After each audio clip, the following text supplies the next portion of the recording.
Right now, investigators are trying to get a clean look at the license plates. Other than that, police aren't giving much information. Is the DeLorean and Cindy Caroline? The DeLorean actually made its way here in Bangor in 2015. Maine is just one of 2 states that can split electoral college votes by congressional district. That makes it worthwhile to come up here, spend time courting voters. When voters head to the polls in a couple weeks, they have 2 options. Keep the dam and continue to pay the maintenance costs, or allow the town to remove it on a challenge coin, because they do see him as a local hero. They say he could have saved the boy's life or other drivers from being injured. The demolition was happening right behind me, and it's happening just weeks after the town of Bucksport approved a permit. And actually, this is the first time my photographer has been on a Ferris wheel. So if the camera is a little shaky, give him some slack. You understand why. Upset City at its best. Last night we ended with a huge upset in Class B North boys. So why not continue the upsets today? The town manager says he won't be surprised if the dispatch center stays, because people here in Holton don't want to give up that service. This is where Anthony Lord was arrested after a nearly 12 hours. Many people wonder why they're building a replica Wrigley Field rather than a replica Fenway Park. Well, that's because there's already a mini Fenway Park just 7 miles down the road in Oakland. And that was a ray of hope for the workers and even for the town. But just 9 months later, those workers are receiving yet another layoff notice. After 23 years of being UMaine's head football coach, Jack Cosgrove is now transitioning to be the Senior Associate Director of Athletics. 36 years. 36 years I've waited. Friday was the day Pam McLean has been waiting for in over 3 decades. When he said, "We're going to make an arrest today," that's my reaction, nothing. And I'm a talker. So I was speechless. State police charged 55-year-old Philip Scott Fournier with the murder of Joyce McLean back in 1980. And Pam says she is still in shock. And I'm still not quite sure. It hasn't sunk in yet. For nearly 36 years, Pam has kept a candle lit on her porch in honor of her 16-year-old daughter. But she says it's finally time to turn it off. And my candle is going out that's in the window. I'm confident we're in. The arrest has caused a mixture of emotions for Pam, but she keeps one thing in mind. I want justice for Joyce. I don't hate, I'm for justice. And if somebody kills, rapes, beats a baby, I think justice should be brought on earth. While state police worked on this cold case for more than 3 decades, Pam still had hope her daughter's killer would be brought to justice. I was sure this day would come. I knew this day would come. In East Millinocket, Kayla Bennett, News Center. I just wanted to find out who they were. John Etchen was just a baby when he was adopted back in 1949 in Danforth, Maine. But for the last 20 years, I've always had a notion to find my mom, you know, and didn't quite make it.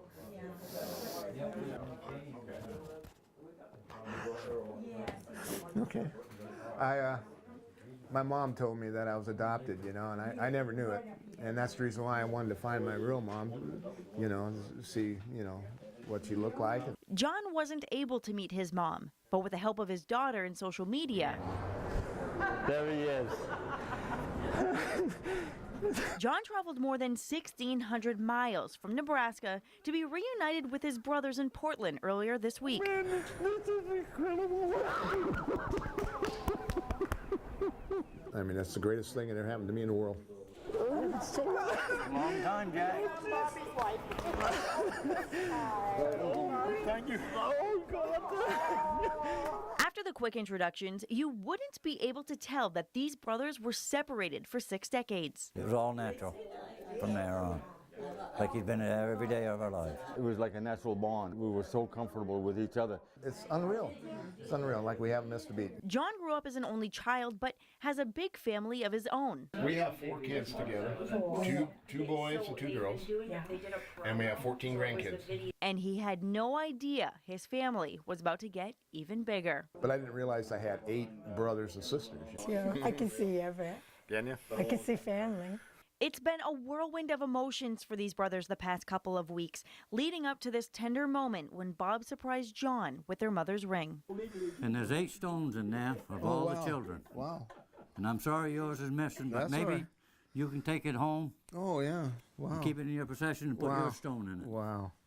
Well, thank you. That's the only way I can show you how you're accepted as a brother in the family. And that's from all the brothers. All the brothers. Thank you. These brothers wish they had met sooner, but they are grateful they have found each other. I'm still living the dream. I couldn't ask for a better family. Oh, it's an amazing story. It's the stuff that only happens on TV or in a book, and we're living the dream. I mean, this is here, and we're never going to let go.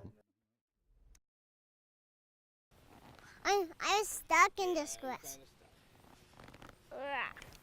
Navigating his wheelchair in the backyard is just one of the many daily struggles for 3-year-old Kellen Tilton. But thanks to Make-A-Wish, On your mark, get set, go! Kellen has more independence outdoors. It is a unique wish. He wanted a path to the barn to help his dad. Here I come! And to help make his wish come true, more than half a dozen businesses traveled from southern Maine to build the path. It's kind of uplifting, and he's so bubbly all the time that it makes it that much better. With a spunky 3-year-old eager to help. I'm gonna do. But it's not just a path Kellen is excited for. See that big area? I see that big area. That's where my swing set is gonna go. Allowing him to play with his 7 brothers and sisters. I'm coming! Beep beep! Despite his setbacks, Kellen's parents say he is a very outgoing and independent 3-year-old, but this wish is opening a new path. To see that smile on his face and see you can hear him in the background and hear that excitement, I mean, it warms your heart. I'm gonna win! In Detroit, I win! Kayla Bennett, News Center.